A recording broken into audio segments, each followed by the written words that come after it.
کتنے بہادر تھے وہ. میں ان کی تلوار دیکھ آیا ہوں, 2 دھاری,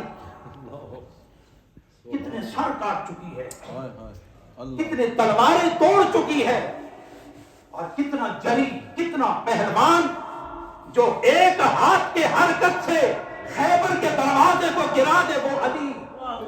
جب کسی کافر کو گراتا ہے اور اس کے سینے پر سوار ہوتا ہے علی, جب گردن کاٹنے پر آتا ہے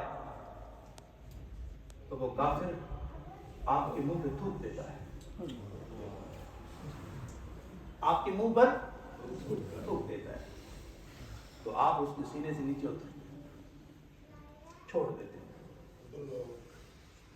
مجھے بتائیں, جب انتہا کی آگ انتقام کی لگی ہو, ریونج ہو, لینا ہو ریونج, انتقام لینا ہو اپنے دشمن کا, اپنے لیے خدا و مصطفیٰ اور دین خدا کا انتقام لینا ہو, آپ انتقام لیں تو بتاؤ اپنے دشمن کو چھوڑو گے؟ بولو نا. تو صرف باتیں سن کے چلے جانا ہے یا علی کی زندگی کا درس بھی لے کر جانا ہے ہمیں؟ تو آپ اترے نا نیچے. تو اس کافر نے کہا میں نے آپ کے منہ پر تھوک دیا اور آپ نے مجھے چھوڑ دیا.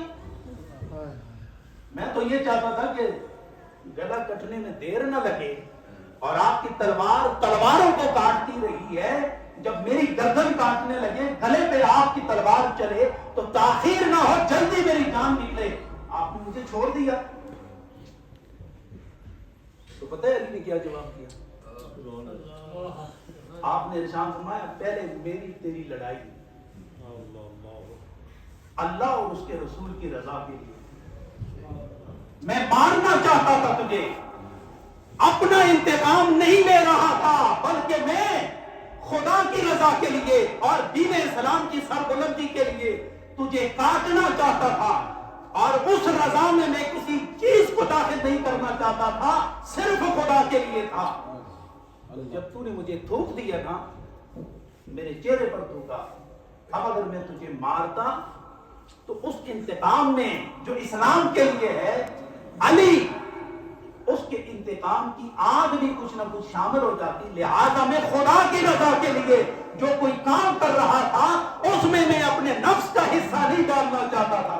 اور تو اندر بھی ایمان ہے, باہر بھی ایمان ہے, اندر بھی خدا و مصطفیٰ کی رضا ہے اور باہر بھی خدا و مصطفیٰ کی رضا. میں نے اس لیے تجھے چھوڑا کہ کہیں اس بات, اس قتل میں کہیں میری مرضی شامل نہ ہو جائے.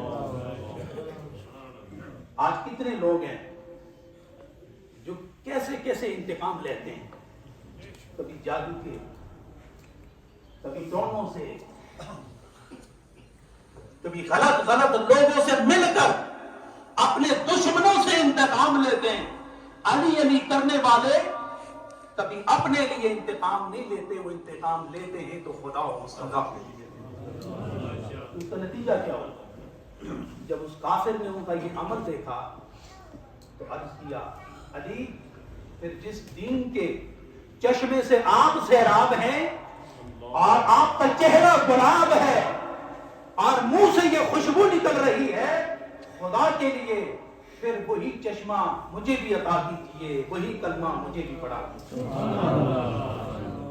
بات یہ ہے کردار, یہ ہے معیار. اور یہاں علماء بیان کر رہے تھے